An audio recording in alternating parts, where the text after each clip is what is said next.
दिशाहीन सा हो गया है। जो भी लेता हूँ गलत ही हो जाता है। इससे आत्मविश्वास डगमगा सा गया, भय दुख अनिद्रा बढ़ गई है। देखो, जब तक हमारे पूर्व पाप नष्ट नहीं होंगे तो हम कोई भी सफलता का कार्य करेंगे तो हमें असफलता में गिरा देंगे। हम बहुत सकारात्मक सोच रखना चाहेंगे, हमें नेगेटिव सोच में पहुंचा देंगे। यह है पाप का परिणाम। और पाप को नष्ट किए बिना हम सुखी नहीं हो सकते। इसलिए पाप नष्ट करने के लिए और भी उपाय हैं, जैसे तीर्थयाटन है, गंगा स्नान है, और भी है। लेकिन सही सटीक पाप की जड़ का नाश कर दे नाम है। नाम संकीर्तनम यस्य सर्व पाप प्रणाशनम। आधा घंटा नाम कीर्तन करो जोर जोर से, और चलते फिरते नाम जप करो, देखो सब पॉजिटिव हो जाएगा। आधा घंटा कोई नाम कीर्तन करो, जो नाम प्रिय हो आपको, हरे कृष्ण श्री राम जय जय, जो भी राधा राधा राधा, खूब जोर जोर से भगवान नाम कीर्तन करो और चलते फिरते नाम जप करो। फिर देख लो आप उसका परिणाम, फिर आप खुद अनुभव करें। लेकिन लंबे समय तक 2-4 दिन किया फिर पाप कर लिया, फिर 2-4 दिन किया पाप किया, वो बात नहीं है। पाप आचरण रोक करके लंबे समय तक करो तो तुम्हारे पाप नष्ट हो जाएंगे, सफलता हाथ लग जाएगी। सबको सफलता क्यों नहीं प्राप्त होती, सबको सुख प्राप्त क्यों नहीं होता, लेकिन सब लोग सुख के लिए ही कार्य करते और दुख क्यों प्राप्त होता है? उसका कारण पाप है। हम पाप कर्म वर्तमान में भी करते हैं, और जो भूत में पाप कर्म किए हैं वो परिणाम में आ रहे हैं। इसलिए हम असफल हो रहे हैं, दुखी हो रहे हैं, चिंतित हो रहे हैं। नाम जप करो, बहुत आनंद प्राप्त होगा, बहुत आनंद। हम कह रहे हैं लोक परलोक के सब सुख आपको प्राप्त हो जाएंगे। आप डट के नाम जप तो करो। जैसे लोग कहते हैं कि नाम जप करने से क्या खाना मिल जाएगा, तुम खाना की बात क्या करते हो? अगर भगवान का नाम जप करो तो लोक परलोक सब जगह सुख प्राप्त होता है। जहां पाप नष्ट हुए तो सुख है सुख घेर लेता है। और अगर भाई पाप कर्म करोगे तो पुण्य के प्रताप से ये मिल जरूर सकता है, लेकिन तुम्हारा नाश हो जाएगा। अंत में तुम्हारा नाश हो जाएगा, अंत में तुम जीरो पे होगे, कुछ तुम्हारे पास नहीं होगा। अगर नाम जप कर रहे हो, आज दुखी हो, चिंता मत करो, कल सुखी हो जाओ। हमको भोजन तक नहीं मिले 8-8 दिन, जो आज हम आपको प्रमाण दे रहे हैं कि हम गाड़ी पे चल रहे हैं, तो कल हमको भोजन नहीं मिला। सर्दी में ओढ़ने के लिए कंबल नहीं था, बोरा ओढ़ते थे, टाट टाट समझते ना, जिसमें गेहूं का आटा भरा जाता है, वो बोरा ओढ़कर सर्दी पार करते थे। और आज हम तो आपको क्या बताएं, जब आप समझ लो यही है तो क्या व्यवस्था नहीं होगी? हर व्यवस्था है, राजा बाबू की तरह भगवान रख रहे हैं। तो कल जो था, वो जो दुख में था, उसमें हम धर्म को नहीं त्यागा, बड़ी कठिनाई से आगे बढ़ते रहे, तो आज वो बात आ गई जो लौकिक और पारलौकिक। ये तो सांसारिक सुख है, लेकिन भागवतिक सुख हम तुम्हें बता भी नहीं सकते कि कितना भगवान हमें आनंद देते हैं। इसलिए नाम जप करो, चिंता न करो, सफलता चरण चूमेगी यदि भगवान की शरण में हो और भगवान के आश्रित हो। महाराज जी, निरंतर प्रयासों के बाद भी जब असफलता मिलती रहे तो स्वयं को भाई मोटिवेट क्या और प्रयास सकारात्मक। करते हो?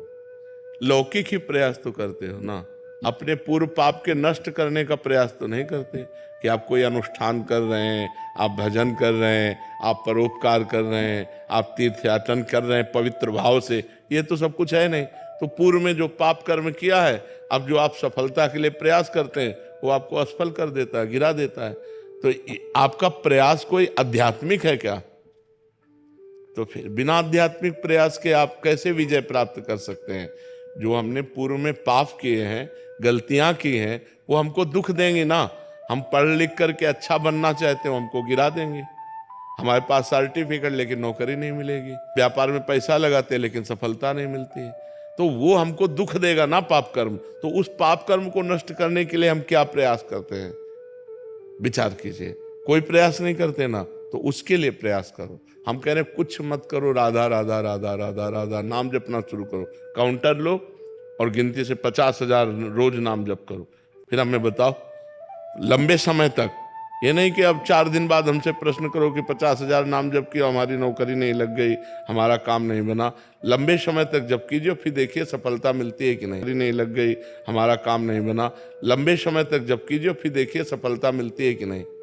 कुछ जने बिना प्रयास के भी महाराज जी, क्या उनका पूर्व का प्रारब्ध? पूर्व का पुण्य, पूर्व का पुण्य है कि उनका प्रयास कोई ज्यादा प्रशंसनीय नहीं है, पर वो सफलता प्रशंसनीय प्राप्त कर रहे हैं, ये पूर्व का पुण्य है। ऐसा भी देखा जाता है कि वो बिना उसमें योग्यता भी नहीं है फिर भी। बिल्कुल, हाँ, योग्यता भी नहीं, प्रयास भी नहीं, सफलता अधिक है, ये पूर्व का पुण्य उनका काम कर रहा है। योग्यता है, प्रयास भी है, लेकिन सफलता नहीं, ये पूर्व का पाप उसको गिरा रहा है। क्रम होता है, जब पुण्य लगेगा तो आप पाप कर्म करो तो भी उन्नति होती चली जाएगी, और जब पुण्य का संयोग आएगा, जैसे पाप का लगा संयोग, तो अब आप चाहे जितना पुण्य करो, आप चाहे जितना धर्म करो, वो आपको दुखाई देता चला जाएगा। और पुण्य का संयोग है तो आप पाप कर्म करो तो भी आपको सुख मिलता चला जाएगा। लेकिन जब ये पुण्य खत्म होगा और पूर्व का पाप और वर्तमान का पाप मिलेगा तो आपको कष्ट दे देगा। और जब उनका पाप नष्ट हो जाएगा तो ये पुण्य और वो पुण्य पीछे का जब मिलेगा तो उनकी उन्नति हो जाएगी।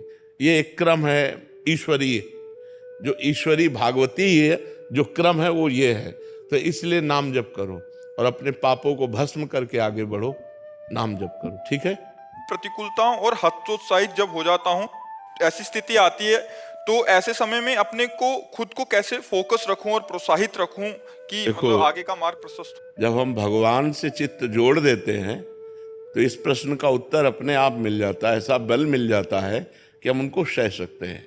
क्योंकि हम भगवान से जब चित्त जोड़े हैं ना तो हमारा मन आनंदित रहता है। अगर मन आनंदित है तो हम विपत्तियों को रौंदते हुए निकल जाएंगे।